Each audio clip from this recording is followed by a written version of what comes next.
Hello all of you, welcome back to my channel. मैं आज आप लोगों के लिए लेकर आ चुकी हूँ एक कलेक्टिव रीडिंग जिसका टॉपिक रहने वाला है कि उनकी फीलिंग्स में क्या बदलाव आया है आपको लेकर, उनकी फीलिंग्स में, उनके इमोशंस में क्या कोई चेंज आया है व्यूअर्स आपको लेकर, और अगर कोई चेंज आया है तो वो क्या चेंज आया है, किस तरह का चेंज आया है।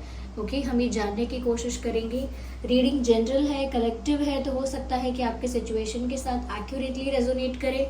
पॉसिबल है कि सिर्फ कुछ % रेजोनेट करे, तो आपको ओपन माइंडेड होकर ये रीडिंग सुननी है। रीडिंग सभी ज़ोडिएक साइंस के लिए है, हर उम्र के व्यक्ति के लिए है, टाइमलेस है। जब भी आप इस वीडियो को देखेंगे यह आपके साथ तभी रेजोनेट करेगा। ओके, चाहे आपका कोई भी ज़ोडिएक साइन हो, चाहे आपकी कितनी भी उम्र हो, ये रीडिंग आपके साथ मैच कर सकती है, और चाहे आप इसे कितने भी समय बाद क्यों ना देख रहे हों। तो आइए देखते हैं कि उनकी फीलिंग्स में आपको लेकर क्या बदलाव आया है viewers. Okay, let's see the change in their feelings. Okay, ace of swords, 2 of swords, the fool card again. Fool card तो आना ही है, आजकल सभी रीडिंग्स में ये कार्ड मुझे बहुत दिख रहा है। ऑलमोस्ट हर नेक्स्ट रीडिंग में ये कार्ड होता ही है। And there are a lot of swords. Okay, you can see these swords, 2 of swords, king of swords, and the ace of swords also. Let's see. Okay, there are flies in the video, ignore that. Okay,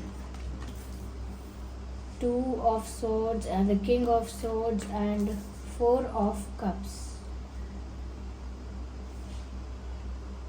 Okay, I hope these cards are visible to you. सबसे पहली चीज़ viewers यहाँ पर जो मुझे नज़र आ रही है वो ये है कि आपके जो पर्सन है, मुझे लगता है उनकी फीलिंग्स में बदलाव तो आया है। ओके, नाउ ऐसा लगता है now they are ready to take a decision. ऐसा लगता है अपनी लव लाइफ के लिए, ओवरऑल लाइफ के लिए भी हो सकता है, कोई डिसीजन लेना चाहते हैं या किसी कंक्लूजन पर आना चाहते हैं। बहुत समय से किसी बात को लेकर डीप थिंकिंग कर रहे हैं, बहुत समय से किसी इशू को लेकर, किसी बात को, किसी विषय को लेकर ओवर थिंकिंग कर रहे हैं, ऐसा भी हो सकता है। तो मुझे लगता है कि अब वो बहुत ज़्यादा सोचने के बाद कोई डिसीजन लेना चाहते हैं, किसी कंक्लूजन पर आना चाहते हैं कि ठीक है, इतना सोचने के बाद अब मैंने ये कंक्लूड किया है, ये निष्कर्ष निकला है मेरे चिंतन का, मेरी थिंकिंग का। ओके, तो कंक्लूजन या डिसीजन, ऐसा लगता है कोई निर्णय या कोई निष्कर्ष निकालना चाहते हैं, और वो कोई ऐसा डिसीजन लेना चाहते हैं जो बहुत मेजर है उनकी लाइफ के लिए, जो बहुत इफ़ेक्ट करेगा उनकी लाइफ को, जो उनकी लाइफ को बहुत इन्फ्लुएंस करेगा। एक मेजर डिसीजन अपनी लाइफ के लिए वो लेना चाहते हैं, मुझे ऐसा लगता है। और ये डिसीजन भी कैसा होगा यहाँ पर ये भी नज़र आ रहा है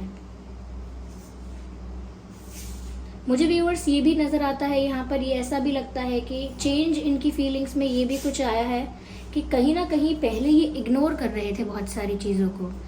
ओके, इग्नोरेंस का मतलब यहाँ पे ये नहीं था कि वो जानते नहीं थे या बस वो जानबूझ के इग्नोर कर रहे थे, डेलिबरेटली इग्नोर कर रहे थे।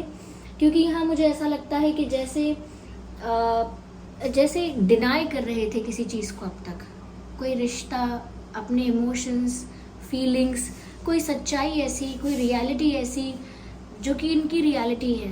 इनके मन में अगर प्यार है तो है, अटैचमेंट है तो है, एक सोलफुल कनेक्शन फील करते हैं तो करते हैं। तो कहीं ना कहीं ये एक जो रियलिटी है, ये जो एक फैक्ट है, ये उसे एक्सेप्ट नहीं कर रहे थे और डिनाई कर रहे थे कि नहीं, ऐसा कुछ नहीं है। सबको तो डिनाई कर ही रहे थे, आपको भी डिनाई कर रहे थे और अपने आप को भी डिनाई कर रहे थे, यानी अपने आप को भी समझाना कि ये सिर्फ मेरे दिमाग का वहम है, टेम्परेरी चीज़ें हैं और अट्रैक्शन वाली बातें हैं, it won't stay for long, ज़्यादा समय तक ये सब नहीं टिकेगा, ऐसा वो सोच रहे थे। और मुझे लगता है कि इन्होंने आपके एफर्ट्स को, आपके एक्शंस, आपके जेस्चर्स, या आपने इनके लिए कोई एफर्ट्स लिए हैं, तो मुझे लगता है इन्होंने काफ़ी वो इग्नोर किए हैं, एक्सेप्ट नहीं किए। एक सेंस ऑफ रिजेक्शन भी आपको फील हुआ हो सकता है कि क्या व्यक्ति मुझे इग्नोर कर रहा है, इसका मतलब मुझे रिजेक्ट करना चाहता है या मुझे रिजेक्ट कर रहा है, डिसरिस्पेक्ट कर रहा है ये इंसान। तो आपने जब एफर्ट्स लिए, जब आपने कोशिश की है, उस वक्त आपको ऐसा लगा कि आपने अपना 100% दिया है और यहाँ पर आपको एक रिजेक्शन जैसा फील हो रहा है। यहाँ पर आपको एक इंसल्ट फील हो रही है या एक इग्नोरेंस, यहाँ पर अवॉइडेंस फील हो रहा है कि ये जान के डेलिबरेटली आपको अवॉइड कर रहे हैं, विच वॉज ट्रू। इन्होंने ऐसा किया भी था। अगर इन्होंने आपको अवॉइड नहीं किया है बिल्कुल भी, तो ये शायद रीडिंग आपके लिए ना भी हो, क्योंकि यहाँ पर ऐसा लगता है कि सच में इन्होंने काफ़ी कुछ सच है ऐसा इनके बारे में, इस रिश्ते के बारे में, इस रिश्ते की केमिस्ट्री और इंटेंसिटी के बारे में, जो सच इन्होंने एक्सेप्ट नहीं किया, डिनाई किया है, रिजेक्ट किया है, ऐसा भी लगता है यहाँ पे। बट अब सिचुएशन में चेंज आया है। यस, जैसा कि हम देख रहे थे कि फीलिंग्स में क्या चेंज आया है कि नहीं आया है। Yes, there is a change, और चेंज ऐसा आया है viewers, now they are ready to take a decision. ऐसा लगता है कि अब तक इसीलिए भी इग्नोर कर रहे थे क्योंकि वो जैसे एक ऐसी दीवार पर खड़े थे बीच में, ऐसी दीवार पर खड़े थे जहाँ पर एक तरफ भी कुआं था, एक तरफ भी खाई थी। गिरते तो कहीं भी गिरते, इनको ऐसा लग रहा था। इनको लग रहा था मैं इस तरफ चला जाऊंगा या चली जाऊंगी तो भी I don't know it is safe for me और नॉट, और अगर मैंने इसके अगेंस्ट में डिसीजन लिया तो भी पता नहीं कि मेरे को अच्छा लगेगा कि नहीं लगेगा, यानी मुझे पसंद आएगा या नहीं आएगा। तो मुझे लगता है ये बीच में ऐसी ही सिचुएशन में स्टक थे कि मैं जाऊं तो किस तरफ जाऊं, डिसीजन लूं तो किस तरफ जाने का लूं, और एक्सेप्ट कर लूं कि हाँ मुझे प्यार है, या फिर मैं डिनाई करके मूव ऑन करने की कोशिश करूं, भूलने की कोशिश करूं।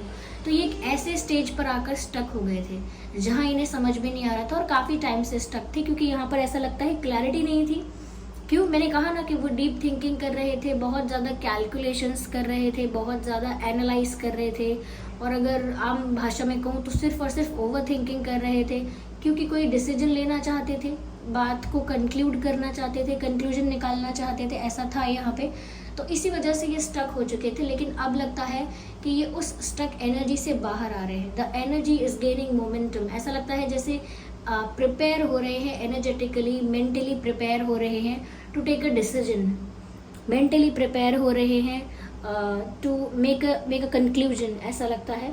और अब ये डिसीजन कुछ ऐसा है, बहुत स्ट्रॉन्ग डिसीजन है, और डिसीजन है एक नई शुरुआत का, और वो शुरुआत है व्यूअर्स आपको बहुत कुछ क्लैरिफाई करने से।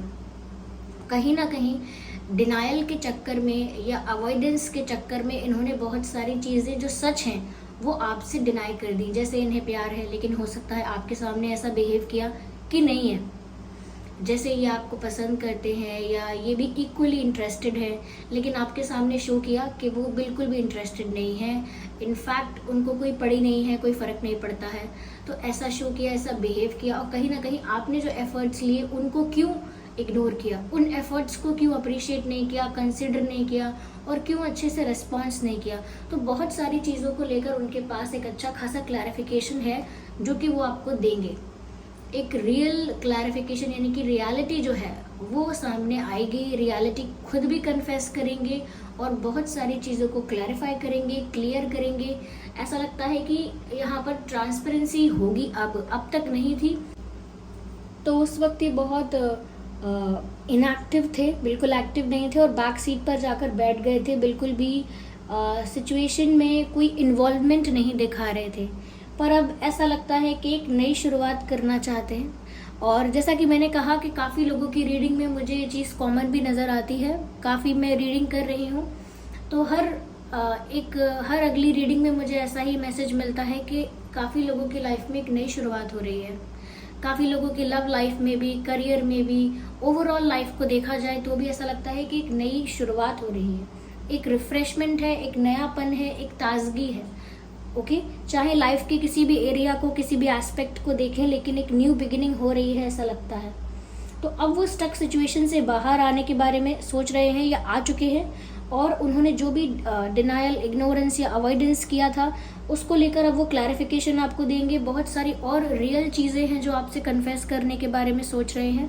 ओके, हो सकता है अपने इमोशंस को लेकर, अपनी लाइकिंग को लेकर बहुत कुछ कन्फेस करें, और एक डिसीजन लेने वाले हैं नई शुरुआत के लिए कि अब मेरा फैसला ये है कि मुझे पीछे मुड़कर नहीं देखना है, मुझे आगे बढ़ना है, इस रिश्ते में ही आगे बढ़ना है, या इस कनेक्शन की डायरेक्शन में ही आगे बढ़ना है, यानी कि आपके साथ जो इनका कनेक्शन है उसी दिशा में आगे बढ़ना है।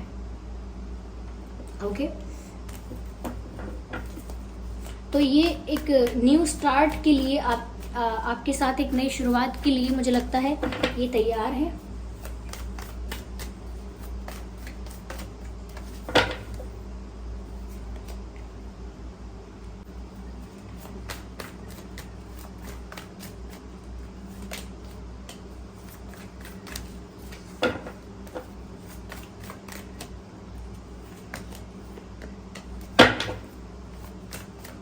मुझे लगता है शायद ऐसा भी हुआ हो सकता है व्यूअर्स कि आप लोगों के बीच कोई कॉन्फ्लिक्ट, कोई आर्ग्यूमेंट भी हुआ हो सकता है, जिसको लेकर अब ये बहुत ज़्यादा रिग्रेट या गिल्टी फील कर रहे हैं। अगर आप लोगों के बीच कुछ आर्ग्यूमेंट हुआ था, कुछ कॉन्फ्लिक्ट हुआ था, कुछ मतभेद हुआ था, ओके, तू मैं या ऐसा कुछ हुआ था, तो मुझे लगता है कि यहाँ पर उस चीज़ को लेकर भी काफ़ी गिल्टी फील करते हैं। ओके,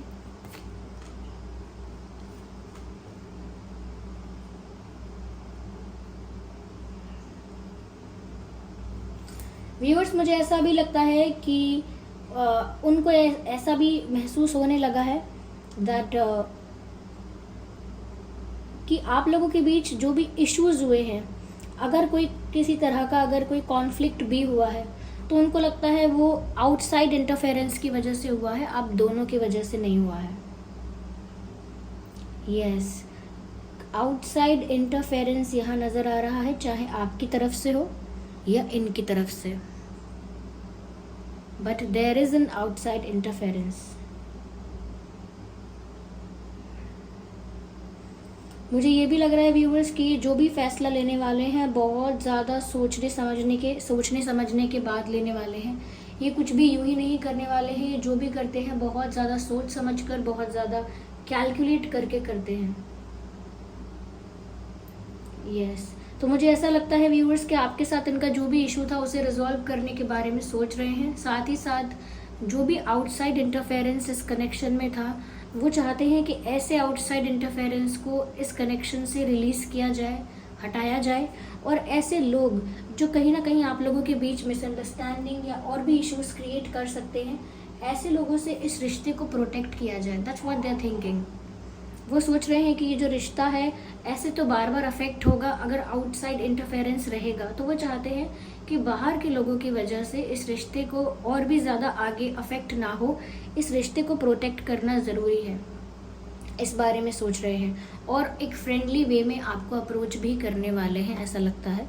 ओके, लेकिन हाँ, प्रोटेक्ट करने वाले हैं इस रिश्ते को। अब वो किसी और को, किसी थर्ड पर्सन को, किसी थर्ड पार्टी को या किसी और रीज़न को इस रिश्ते को अफेक्ट करने नहीं देंगे, क्योंकि अब तक ये डिनायल में थे किसी वजह से, तो उसमें भी आउटसाइड इंटरफेरेंस का रोल था।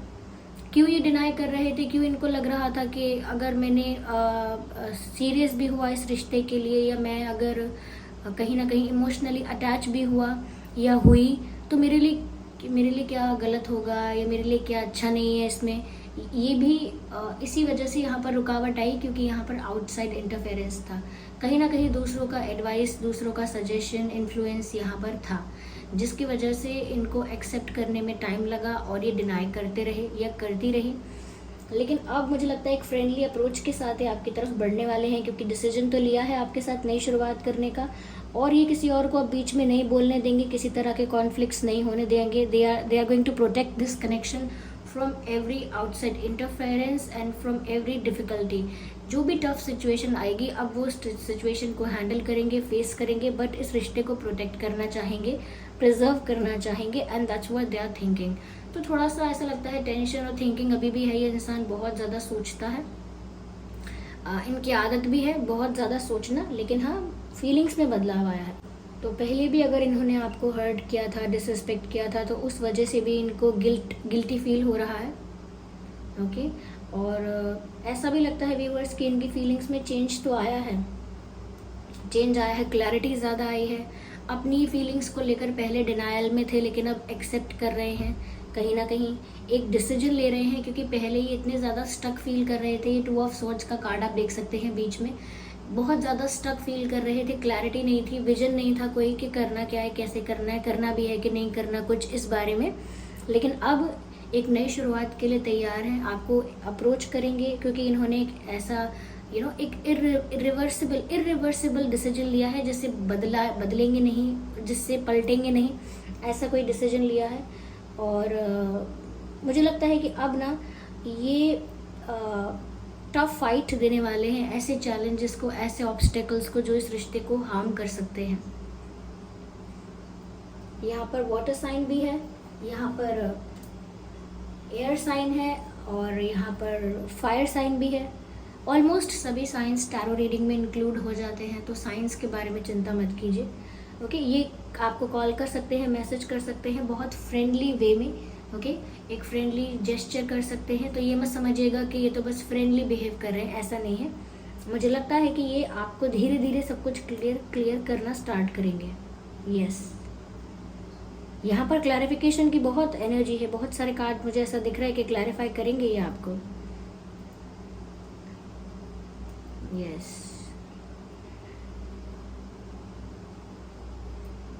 चलिए देखते हैं ये आपसे बोलना क्या चाहते हैं। Let's see what do they want to say to you. Okay, I need one card at one time. देखते हैं कि ये आपसे क्या कहना चाहते हैं। Loving you is a losing game, so that's what they were thinking. Okay, यहाँ पर ये मैसेज है, Loving you is a losing game। ऐसा लगता है व्यूवर्स वो इसीलिए डर रहे थे, इसीलिए एक्सेप्ट नहीं कर रहे थे इस रिश्ते को, इसीलिए डिनाई कर रहे थे, क्योंकि किसी वजह से, तो या तो किसी ने कहा कुछ ऐसा, किसी ने गाइड किया, समथिंग हैपेंड, या कुछ इनका पास्ट एक्सपीरियंस ऐसा था कि जिसकी वजह से इनको ऐसा लग रहा था कि वो प्यार में पड़ेंगे ना तो वो हार जाएंगे, प्यार में उनको सफलता नहीं मिलेगी, ऐसा उनका परसेप्शन हो गया था। ओके, और कहीं ना कहीं आप अभी इंटरेस्ट दिखा रहे हो, बाद में आप भी इंटरेस्टेड नहीं रहोगे, तो इसीलिए उनको लगा कि अंत में तो हार उनकी हो ही जाएगी। If you are crying and if you are sad, they are saying please smile for me. वो आपसे कह रहे हैं कि प्लीज़ मेरे लिए मुस्कुराइए, और हो सकता है कि उन्हें आपकी मुस्कुराहट, आपकी स्माइल बहुत पसंद है। They love your smile.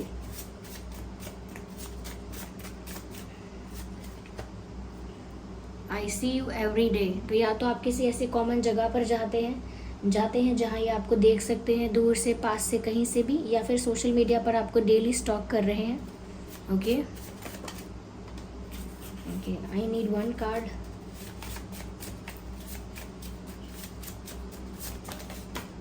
Okay, again I need one. मैंने कहा ना कि जैसे एक दीवार पर खड़े हुए हैं, एक बाउंड्री पर, और एक तरफ कुआं है, एक तरफ खाई है, तो ऐसा ही बस मैसेज यहाँ पर है। तो ऐसा ही एक मैसेज है, डांसिंग ऑन अ रोप, जैसे रस्सी पर झूल रहा है कोई इंसान और बैलेंस मुश्किल से मेंटेन कर पा रहा है। तो इनके लिए सिचुएशन तो टफ रही है, इसीलिए तो ये स्टक थे उसी रोप के ऊपर। डांस करना यानी कि स्टक रहना, वही फंस जाना। Oh my God, something romantic. They want you to call them. वो चाहते हैं कि आप उन्हें फ़ोन करें, कॉल करें, मैसेज करें, इसीलिए कह रहे हैं कॉल मी। ओके, तो ये है रीडिंग व्यूअर्स। ये बदलाव आया है उनकी फीलिंग्स में, इमोशंस में। आई होप ये रीडिंग आपके लिए हेल्पफुल रही है। इस रीडिंग ने अगर थोड़ा भी आपको हेल्प किया है, गाइड किया है, तो वीडियो को लाइक ज़रूर करें, कमेंट करके ज़रूर बताएं कितने % आपके सिचुएशन से रेजोनेट करती है, कितना % आपको हेल्प करती है। अपकमिंग रीडिंग्स के लिए आप टॉपिक सजेस्ट कर सकते हैं। वीडियो को लाइक ज़रूर करें, सब्सक्राइब करें ड्रीम टैरो चैनल को, और बन जाएं ड्रीम टैरो फैमिली का हिस्सा। ओके, चलिए फिर मिलते हैं अगली रीडिंग में। तब तक के लिए bye bye family, bye bye angels, love you all, bye bye, take care.